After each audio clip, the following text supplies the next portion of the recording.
జై శ్రీమన్నారాయణ. మనం ఈరోజు తిరుప్పావైలో 29వ పాసురం గురించి క్లుప్తంగా తెలుసుకుందాం.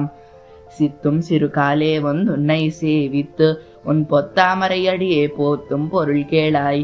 பெத்தம் மேயுத்துண்ணம் குலத்தில் பிறந்து நீ குத்தேவள்யங்களை கொள்ளாமல் போகாது. இத்தை பறை கொள்வான் அன்று கான் கோவிந்தா. எத்தைக்கும் ஏழு பிறவிக்கும் உந்தன்னோடு மேயாவோம் உனக்கே நாமாள் செய்வோம். మత్త ఇనం కామంగళ్ మాత్తేలోరెంబావాయ్.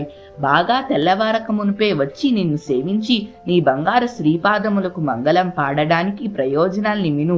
పశువుల్ని మేపి జీవించే గొల్లకులంలో అవతరించిన నీవు మేము చేసే అంతరంగ కైంకర్యములను స్వీకరించకపోవడం తగదు కాదు స్వామి.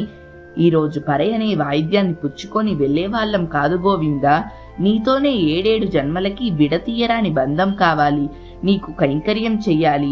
మా ఇతర కోరికలు నువ్వే తొలగించాలి అంటూ తాము ఎందుకు ఈ తిరుప్పావై వ్రతం చేస్తున్నారో కృష్ణుడికి తెలియచేస్తున్నారు. మరియు నిత్య కైంకర్య ప్రార్థన చేస్తున్నారు మన గోదాగోష్ఠి. సిత్తుం సిరుకాలే అంటే ఏ సమయము? బాగా తెల్లవారక మునుపే అంటే దాదాపుగా 3 గంటల సమయము. గోదమ్మ కృష్ణుణ్ణి ఏమని నిర్బంధించింది?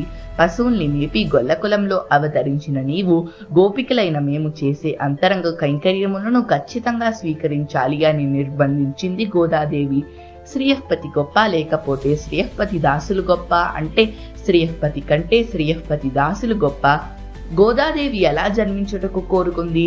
స్వామితో సంబంధం కలిగి ఆయనకి సేవ చేయడానికి ఎన్ని జన్మలైనా ఎత్తుటకు సిద్ధమైంది గోదమ్మ. ప్రపన్నులు ఎవరి కైంకర్యం చెయ్యాలి? శ్రీయఃపతి మరియు అమ్మవారి కైంకర్యం చేసి మరియు వాళ్ళ దాసులకి కైంకర్యం చెయ్యాలి. గోదమ్మ మనకి తిరుప్పావై 30 పాసురాలలో నామ సంకీర్తన వైభవాన్ని అనుగ్రహించారు. కృతయుగంలో ధ్యానం చేసి తరించారు. త్రేతాయుగంలో యాగాలు చేసి తరించారు. ద్వాపరయుగంలో ఆరాధన చేసి తరించారు. మరియు కలియుగంలో నాలిక ఉన్నందుకు ప్రయోజనంగా నామ సంకీర్తన చేసి తరిస్తారు. త్రివిక్రముణ్ణి, నారాయణుణ్ణి, గోవిందుణ్ణి 3 సార్లు కీర్తించింది గోదమ్మ. ఓంగి ఉలగళంద ఉత్తమన్ అంబర మూడరుత్తు ఓంగి అన్రి ఉలగం అళందాయ్ అడిపోత్తి అని 3 సార్లు త్రివిక్రముని కీర్తించింది గోదమ్మ.